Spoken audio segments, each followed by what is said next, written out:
शुरुआत करने के लिए महान होने की ज़रूरत नहीं है। शुरुआत करने के लिए महान होने की ज़रूरत नहीं है, लेकिन महान होने के लिए शुरुआत करने की ज़रूरत है। लेकिन महान होने के लिए शुरुआत करने की ज़रूरत है। और अब आप शुरुआत कर लीजिए। Good morning my dear student. समस्त छात्र छात्राओं को आपके अपने चैनल सौर एकेडमी परिवार में हार्दिक स्वागत है। मेरे प्यारे बच्चों, आज के इस वीडियो में हम आपके यूपी बोर्ड द्वारा जारी किए गए मॉडल पेपर का डिस्कस करने वाले हैं। यानी कि यूपी बोर्ड द्वारा क्लास 10th का जो साइंस का मॉडल पेपर है वो जारी हो चुका है। और इस पेपर के अकॉर्डिंग यहाँ पर एक बड़ा बदलाव भी देखने को मिल रहा है। मुझे आशा है कि आप लोगों को इस बदलाव के बारे में परिचित हो चुके होंगे। लेकिन वीडियो के शुरू करने से पहले मैं आपको बता दूं कि इसमें क्या क्या बदलाव हुए हैं, क्या क्या चीज़ें चेंज हुई हैं। सारी चीज़ों के बारे में हम यहाँ पर डिटेल में बात करेंगे। सेशन के शुरू से लेकर लास्ट तक बने रहिएगा, क्योंकि इस वीडियो में मैं आपको पेपर भी सॉल्व करने वाला हूं। और इसी तरीके से आपको बोर्ड के एग्ज़ाम में भी पेपर का हल करना है, जिससे आपको एग्ज़ाम में ज़्यादा से ज़्यादा नंबर मिल सके। जितने भी बच्चे वीडियो देख रहे हैं वो जल्दी से जल्दी अपने मित्रों को शेयर कर दें, ताकि उनका भी भला हो सके। शुरू कर रहे हैं। आदर्श प्रश्न पत्र, विषय विज्ञान, कक्षा 10 और सत्र है 2022-2023। पूर्णांक कितने हैं? 50 नंबर का ये पेपर होता है। समय है इसके लिए 3 घंटे और 15 मिनट। 3 घंटे और 15 मिनट का ये पेपर है। इसमें जो सबसे बड़ा बदलाव हुआ है यह है कि आपका पेपर 70 मार्क में है और 70 में से 20 मार्क का बहुविकल्पी प्रश्न कर दिया गया है। क्या कर दिया गया है बच्चों? बहुविकल्पी। और 50 नंबर का क्या है? थ्योरी। अब इस 20 बहुविकल्पी प्रश्न में फिजिक्स के, केमिस्ट्री के और बायो तीनों के प्रश्न होंगे। फिजिक्स के 7, केमिस्ट्री के 6 या 7 हो सकते हैं, बायो के 6 या 7 हो सकते हैं। इससे पहले जो एग्जाम में अति लघुत्तरी प्रश्न 1-1 नंबर के होते थे, उनको अब हटा दिया गया है। विकल्पी प्रश्न 20 होने से फ़ायदा यह है कि कम समय में 20 मार्क कंप्लीट कर लेंगे और उत्तर भी आपके सामने रहेगा। सोच के लिखने की ज़रूरत नहीं पड़ेगी। ऑप्शन में जो मात्र 5 मिनट भी है, यदि एग्जाम में आपको केवल 5 मिनट भी बच रहे हैं तो आप कर लेंगे। देखते हैं कुछ सामान्य निर्देश जो है। प्रारंभ के 15 मिनट परीक्षार्थी को प्रश्न पत्र पढ़ने के लिए निर्धारित है। जो इसमें 15 मिनट दिए गए हैं, यहाँ पे दिए गए हैं 15 मिनट, वो क्या करने के लिए है? आपको पेपर पढ़ने के लिए। यहाँ पे आप जल्दी मत करिएगा।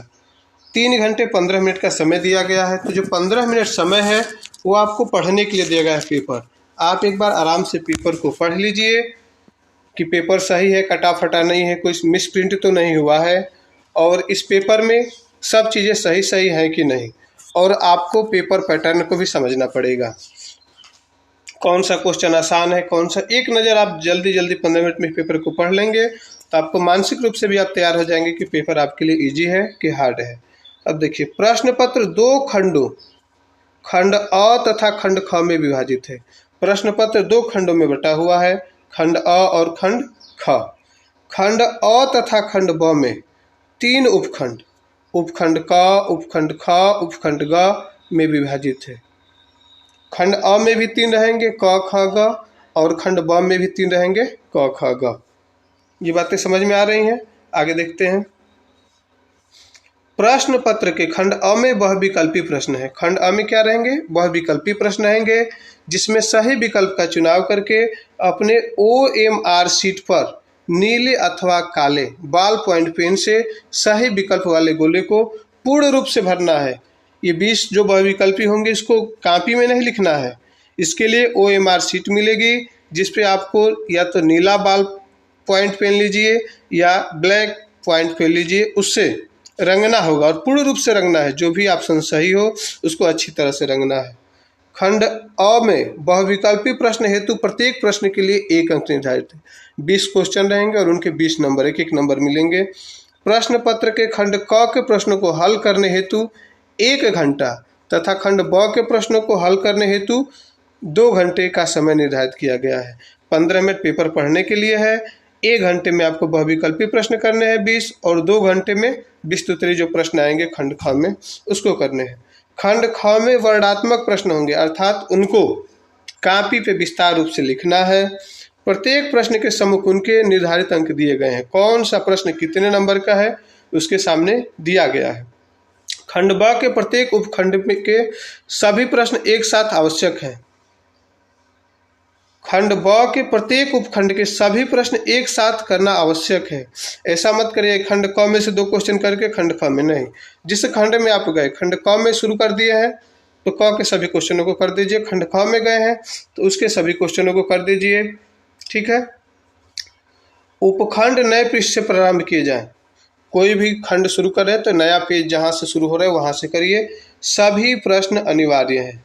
जितने भी प्रश्न हैं सभी प्रश्नों को आपको करने हैं। ठीक है। अब शुरू करते हैं हम खंड अ, बहुविकल्पी प्रश्न। खंड अ क्या है? बहुविकल्पी प्रश्न है। और उपखंड इसमें कौन सा शुरू हो रहा है? उपखंड क।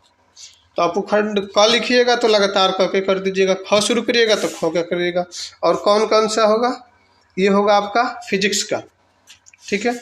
और पहला क्वेश्चन है कि जब प्रकाश नेत्र में प्रवेश करता है तो अधिकांश अपवर्तन कहाँ होता है?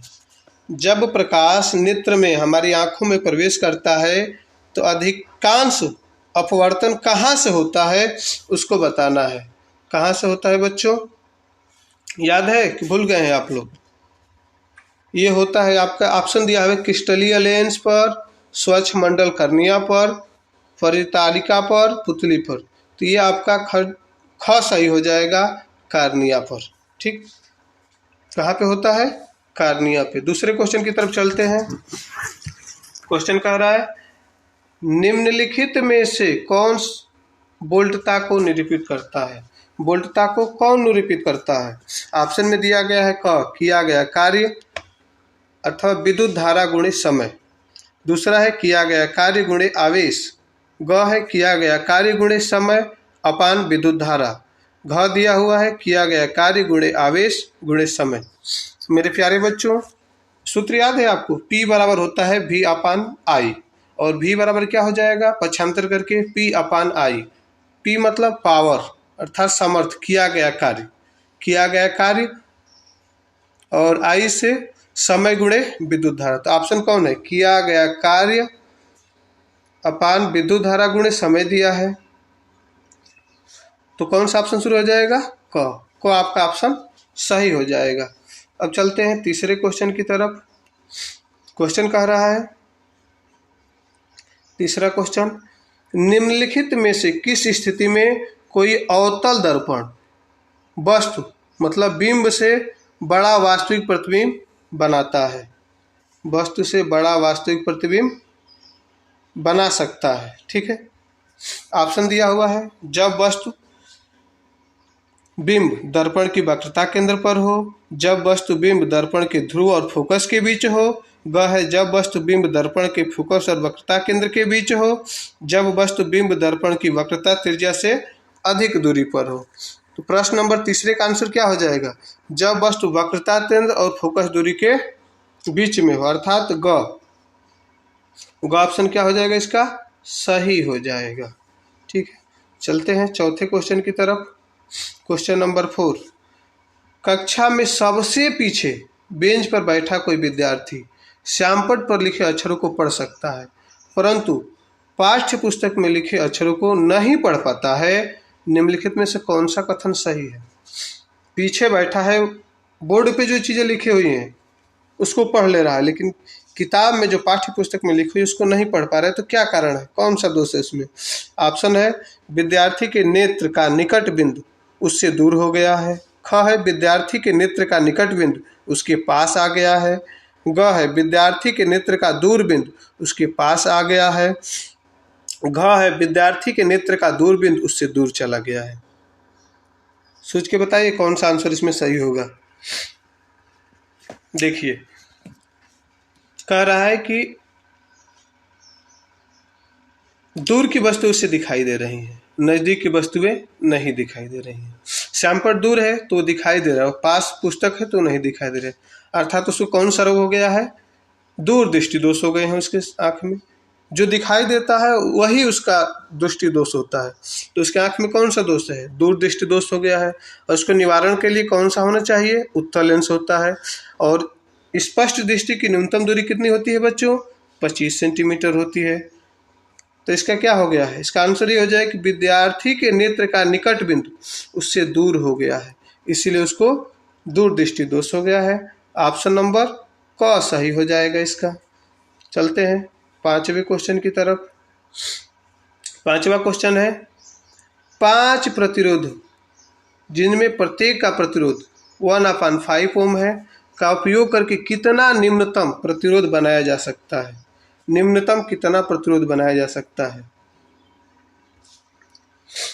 ठीक है बच्चों, ऑप्शन था ख में दिया 1/25, ग में दिया है 1/10 ओम और घ में दिया है 25 ओम। ये कौन से क्रम में जोड़ा जाएगा, इस प्रतिरोध को हम समानांतर क्रम में जोड़ लगा देते हैं तो क्या हो जाएगा 1/r = 1/r1 + 1/r2 + 1/r3 + 1/r4 + 1/r5। और जब इसको जोड़ेंगे तो क्या हो जाएगा 1/r = 25 हो जाएगा और r का मान निकालेंगे तो क्या हो जाएगा 25। समझ में आ रहा है। इसका कौन सा ऑप्शन सही हो जाएगा, सही हो जाएगा ख। चलते हैं अगले क्वेश्चन की तरफ। क्वेश्चन नंबर 6, दिए गए चित्र के अनुसार कागज के तल में स्थित किसी क्षैतिज तार में पूर्व से पश्चिम की ओर कोई नियत धारा प्रवाहित हो रही है। किधर से, पूर्व से पश्चिम की तरफ एक नियत धारा प्रवाहित हो रही है। चुंबकीय क्षेत्र की दिशा उत्तर से दक्षिण की ओर उस बिंदु पर होगी जो, ऑप्शन देखिए इसके, ऑप्शन दिया हुआ है तार के ठीक ऊपर होगी, ख है तार के ठीक नीचे होगी, ग कागज के तल में तार के उत्तर में स्थित होगी, घ है कागज के तल में तार के दक्षिण में होगी।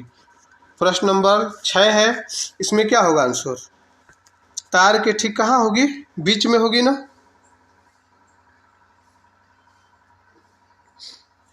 कौन सा ऑप्शन सही हो जाएगा, ख।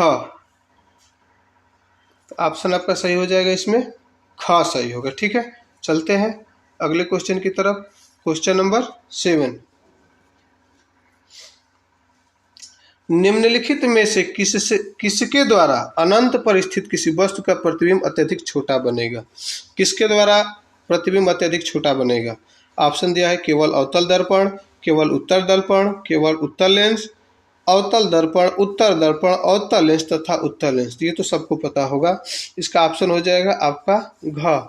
चारों स्थितियां हो सकती हैं इसके लिए, कौन सा हो जाएगा आंसर, घ। ठीक है बच्चों, चलते हैं।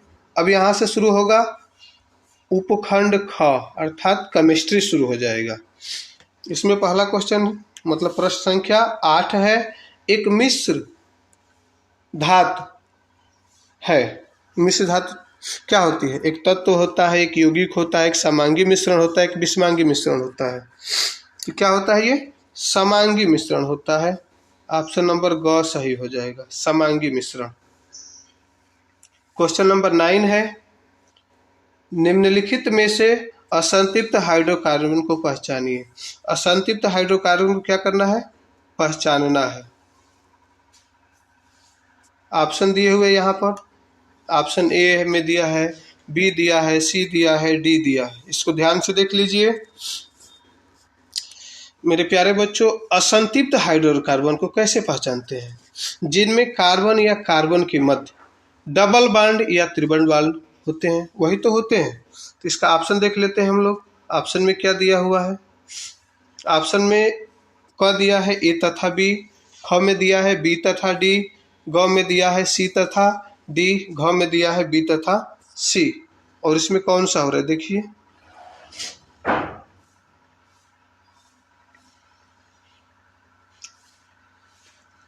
यहाँ पे ध्यान से देखिए, यहाँ पे चित्र में देखिए, इसमें ट्रिपल बॉन्ड है, यहाँ पे डबल बॉन्ड है, तो कौन सा सही हो जाएगा? बी और डी। ऑप्शन मिलाइए, बी और डी किस में दिया हुआ है? ख में। कौन सा सही हो जाएगा? बी और डी वाला ऑप्शन, ऑप्शन ख, प्रश्न संख्या ख सही हो जाएगा। इसमें चलते हैं क्वेश्चन नंबर 10 की तरफ। क्वेश्चन नंबर 10 है, ठोस कैल्शियम ऑक्साइड जल के साथ तीव्रता से अभिक्रिया कर कैल्शियम हाइड्रोक्साइड बनाता है तथा साथ में ऊष्मा उत्पन्न होती है। इस प्रक्रिया को चूने का बुझाना कहते हैं। कैल्शियम हाइड्रोक्साइड जल में घुलकर इसका विलयन बनाता है, जिसे चूने का पानी कहते हैं। निम्नलिखित में से कौन सा कथन चूने के बुझाने तथा इसके विलयन बनाने के लिए सत्य है? ऑप्शन में दिया हुआ है, यह एक ऊष्माशोषी अभिक्रिया है, यह एक ऊष्माक्षेपी अभिक्रिया है, परिणामित विलयन की पीएच 7 से अधिक होगी, परिणामी विलयन की पीएच 7 से कम होगी। देखो बच्चों, क्या होता है? यह एक ऊष्माशोषी अभिक्रिया है, सही है। यह एक ऊष्माक्षेपी अभिक्रिया, ये भी सही है। मतलब ए और बी दोनों क्या है? सही है। अब ऑप्शन में देख लेते हैं, कोई ऐसा ऑप्शन है जिसमें ए और बी दोनों सही है? हाँ, तो कौन सा है? क ऑप्शन हमारा सही हो जाएगा, ए तथा बी दोनों हो जाएंगे। अब चलते हैं क्वेश्चन नंबर 11 की तरफ। क्वेश्चन नंबर 11 है, एक परमाणु की परमाणुवीय त्रिज्या का निम्नलिखित में से कौन सा सही प्रदर्शन होगा? एक परमाणु की परमाणुवीय त्रिज्या का निम्नलिखित में से कौन सा सही? ये तो बहुत ही इजी क्वेश्चन है, चित्र भी बना के आपको दे दिया है, यहाँ से देख लीजिए।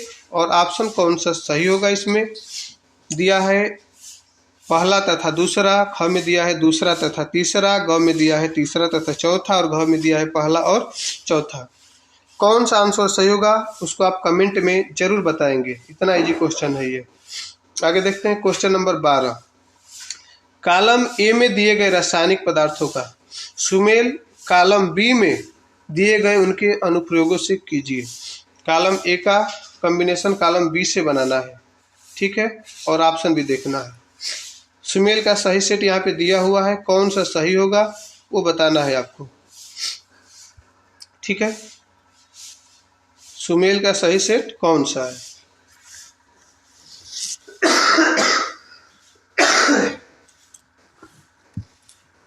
प्रश्न संख्या 12 है, इसमें आपका ऑप्शन सही हो जाएगा ग, क्योंकि जो ब्लीचिंग पाउडर है वो व्यंजक चूर्ण से मिलता है, ब्लीचिंग पाउडर और विरंजक, ठीक है। कौन सा सही हो जाएगा?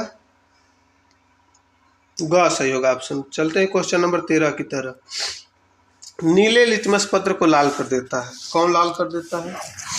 तो सबको पता होगा, लवण, अम्ल, क्षार सूचक।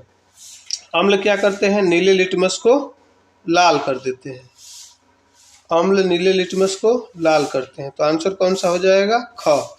और क्षार क्या करते हैं? ये लाल लिटमस को नीला करते हैं, हमारा ऑप्शन हो जाएगा ख। चलते हैं अगले क्वेश्चन की तरफ। अब यहाँ शुरू हो रहा है उपखंड ग, अर्थात अब शुरू होगा बायोलॉजी। बायोलॉजी के प्रश्न आगे आने वाले हैं।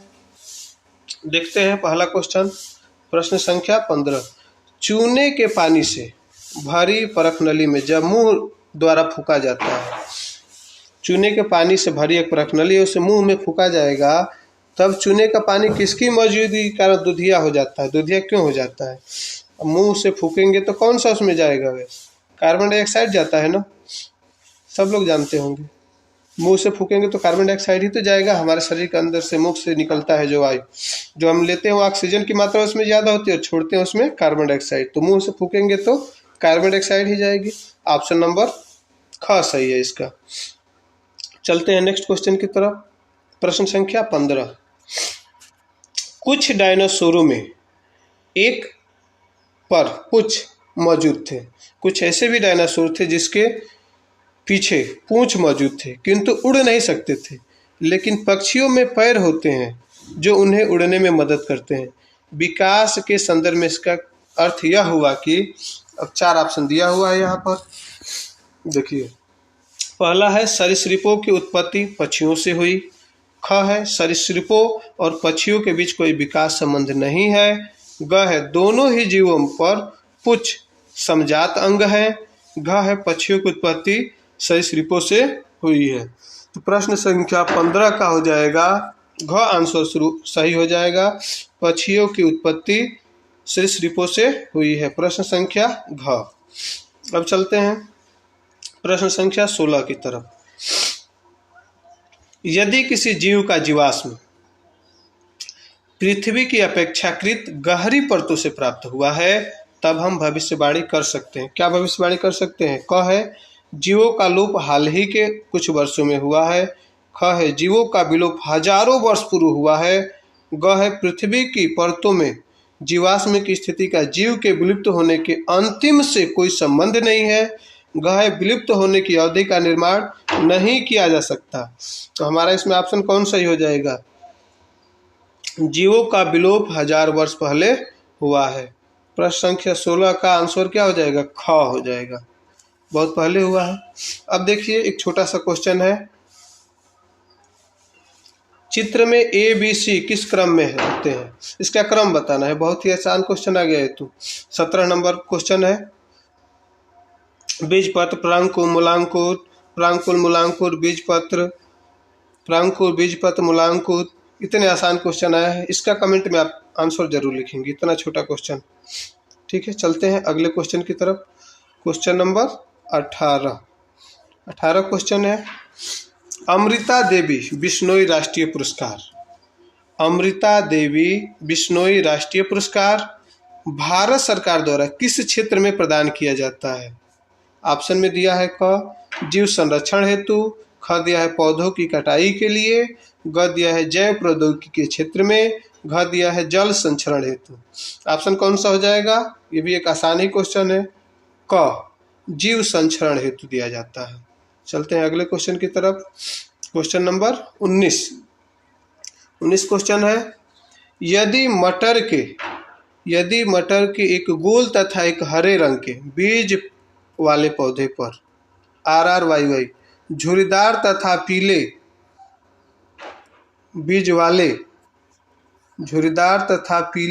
रंग के बीज वाले पौधे RRY से संकरण कराया जाए तो F1 के बीज कैसे होंगे?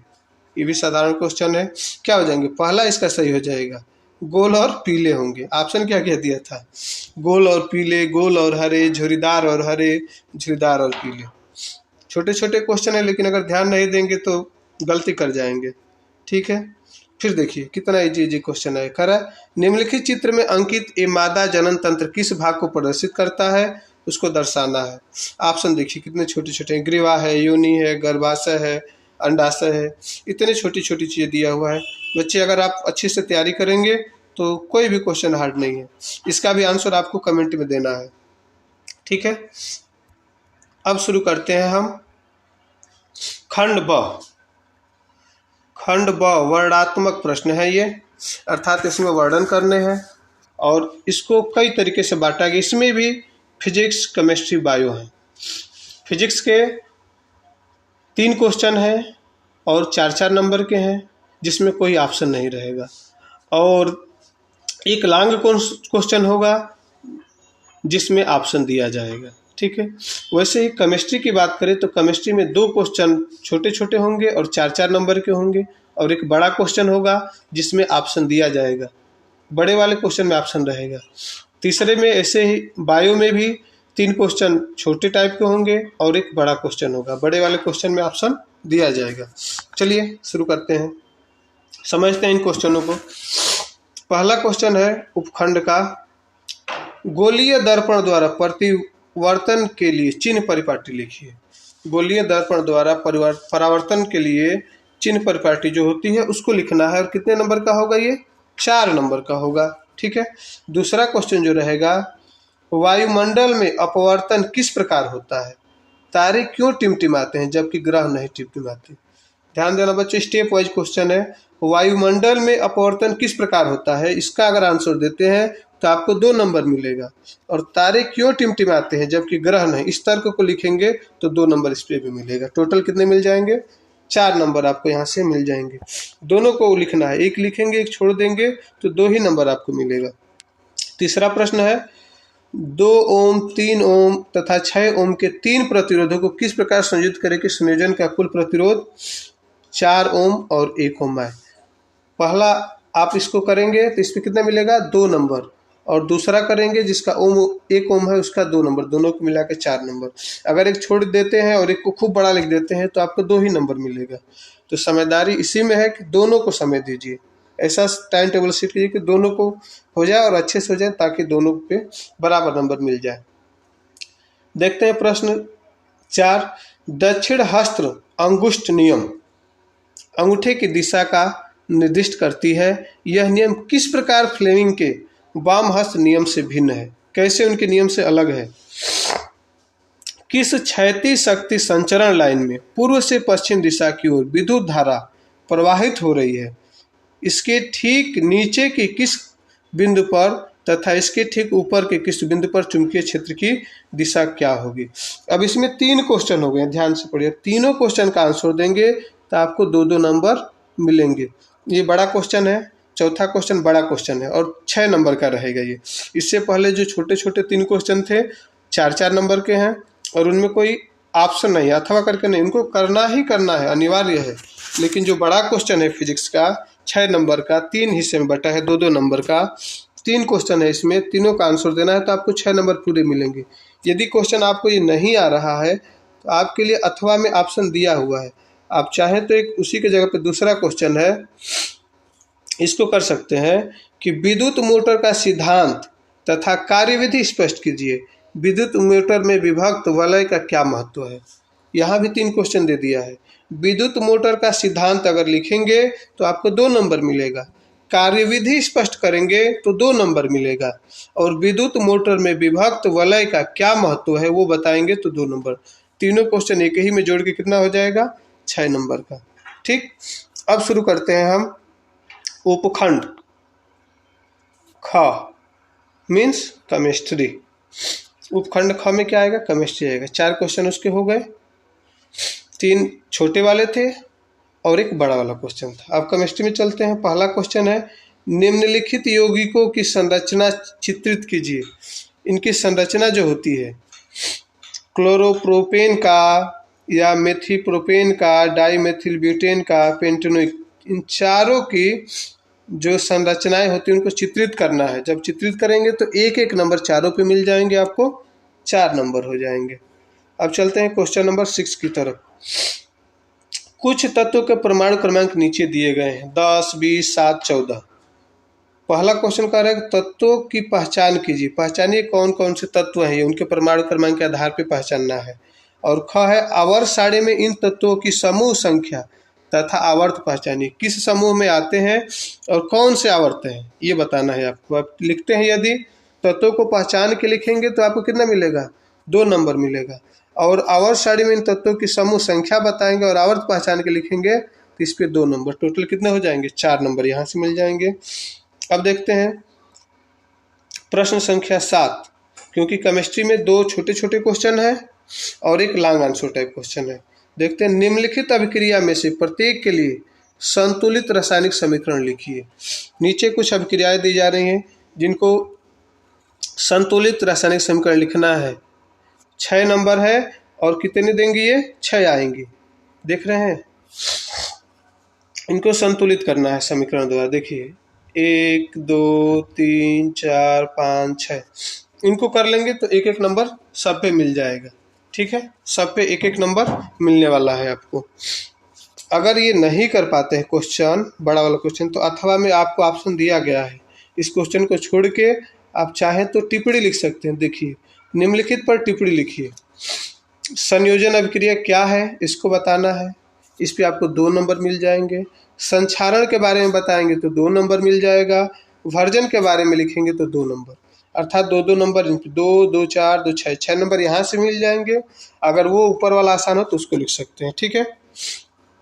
केमिस्ट्री में क्या होगा, 2 शॉर्ट आंसर टाइप होंगे 4-4 नंबर के और एक बड़ा वाला होगा 6 नंबर के। अब चलते हैं खंड ग की तरफ। खंड ग शुरू करते हैं। प्रश्न संख्या 8 से निम्नलिखित संस्करणों में सतिथि की विशिष्टता बताइए। विशिष्टता बताना है इसकी, यहाँ पे दिया हुआ है, इसको ध्यान से देख लीजिए। इसकी विशिष्टता बताना है।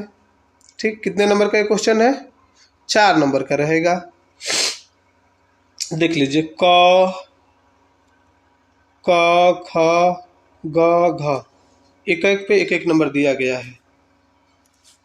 इसके बाद चलेंगे प्रश्न संख्या 9 की तरफ। रंध्रों के खुलने तथा बंद होने की प्रक्रिया को चित्र द्वारा स्पष्ट कीजिए। रंध्र कैसे खुलते हैं, कैसे बंद होते हैं, उनको चित्र द्वारा, चित्र बनाकर स्पष्ट करेंगे, बताएंगे या समझाएंगे, तो आपको 4 नंबर मिलने वाला है। उसके बाद प्रश्न 10 है, वातावरण में कार्बन डाइऑक्साइड स्तर का नियंत्रण करने के लिए कुछ उपायों का सुझाव दीजिए। मतलब वातावरण में जो कार्बन डाइऑक्साइड इतना फैल रहा है, उसका लेवल बढ़ रहा है, उसको कैसे हम कंट्रोल करेंगे, कैसे नियंत्रण करेंगे, उसके उपायों के लिए सुझाव दीजिए। तो आपको इस पर कितने नंबर मिलेंगे, 4 नंबर मिलेंगे। और इसमें विस्तार से लिखना पड़ेगा, समझाना पड़ेगा। ठीक है। प्रश्न संख्या 11 है, वृक्कों में मूत्र निर्माण की प्रक्रिया का संचित्र वर्णन कीजिए। ये बड़ा वाला क्वेश्चन है। चित्र भी लिखना है और पूरा वर्णन करना है। सचित्र लिख दिया मतलब चित्र के साथ वर्णन करना है। 6 नंबर का ये रहेगा। पूरा विस्तार से डिटेल में इसको चित्र बनाना है, फिर लिखना है। अगर ये क्वेश्चन आपको न आ रहा हो तो अथवा में ऑप्शन दिया है कि मानव के नर जनन तंत्र का संचित्र वर्णन कीजिए। मानव के, मनुष्य का जो जनन तंत्र होता है, नर का लिखना है, मादा का नहीं। नर जनन तंत्र का सचित्र वर्णन कीजिए। चित्र भी बनाना है और वर्णन करना है। इन दोनों में से कोई एक क्वेश्चन आप करेंगे, 6 नंबर आपको मिलेगा। समझ में आ रहा है? इतना कर ही लेंगे। कोई हार्ड तो ज़्यादा है नहीं पेपर, लेकिन इसके लिए मेहनत आपको करनी पड़ेगी। अगर मेहनत नहीं करेंगे तो फिर मुश्किल हो जाएगा आपके लिए। तो मेहनत करिए और इसको आप करते रहिए। समझ में आया ना? 3 खंड रहेंगे इसके, फिजिक्स के। फिजिक्स, केमिस्ट्री, बायो तीनों मिला के साइंस बनता है। जैसे अब 10 पास करेंगे इंटर में, आपको फिजिक्स, केमिस्ट्री, बायो अलग अलग मिल जाएंगे। यहाँ पे है, यहाँ खंडों और उपखंडों में बांट दिया गया है। ठीक है। उम्मीद है आपको ये वीडियो पसंद आया होगा, क्वेश्चन समझ में आए होंगे। सबसे बड़ी चीज़ कि आपको मॉडल पेपर समझ में आया होगा कि 2023 का जो यूपी बोर्ड का एग्ज़ाम होने वाला है वो किस तरह से होने वाला है, हम कैसे रणनीति बनाएं, किस तरह से प्लानिंग करें कि हम इस बोर्ड एग्ज़ाम में ज़्यादा से ज़्यादा नंबर कर सके, टॉपर की लिस्ट में कैसे आएँ, उसके लिए रणनीति बनाना शुरू कर दीजिए और इसी के अकॉर्डिंग आपको तैयारी करनी है। मेरे प्यारे बच्चों, ये मॉडल पेपर है। मॉडल पेपर्स मीन्स जो बोर्ड हमारा पेपर बनाता है उसकी नज़र में क्वेश्चन है, तो इन क्वेश्चनों को भी देखिए। मॉडल पेपर में जितने क्वेश्चन आए हैं इनको इम्पॉर्टेंट ही समझिए। ये आसान क्वेश्चन नहीं है, ये पेपर बनाने वालों के नज़र में है क्वेश्चन, तो इसमें से क्वेश्चनों के आने के चांसेस रहते हैं। इसलिए इन क्वेश्चनों पे आप ध्यान दीजिएगा और इसी से जुड़े हुए क्वेश्चनों को आप तैयार करिए। और एक चीज़ मैं आपको बता दूं कि आप लोगों के लिए जो बहुविकल्पी 20 क्वेश्चन होते हैं, 20 में 20 करने के लिए अलग से साइंस मैराथन नाम से वीडियो जल्द ही आने वाली है, जिसमें आपके बहुविकल्पी क्वेश्चन होंगे। पूरे सिलेबस के निचोड़ जो मुख्य क्वेश्चन बन सकते हैं उन सबका समावेश होगा और जिससे आप 20 में 20 नंबर कवर कर पाएंगे, गेन कर पाएंगे। ठीक है। यदि आप अपने मित्रों की भलाई चाहते हैं, उनको भी चाहते हैं कि अच्छे नंबर आए, तो उनको ये वीडियो शेयर कर सकते हैं ताकि वो भी इस चैनल से जुड़ सकें और वो भी अच्छे नंबर ला सके बोर्ड एग्ज़ाम में। ठीक है। इस वीडियो को देखने के लिए धन्यवाद। जल्द ही फिर वीडियो में मिलेंगे। आप इस चैनल को सब्सक्राइब कर सकते हैं। अगर ये वीडियो अच्छी लगी हो तो इसको लाइक कर सकते हैं। अगर कहीं भी कोई समस्या हो तो उसको आप कमेंट में लिख सकते हैं, जिसका सलूशन किया जाएगा। ठीक है मेरे प्यारे बच्चों, जय हिंद।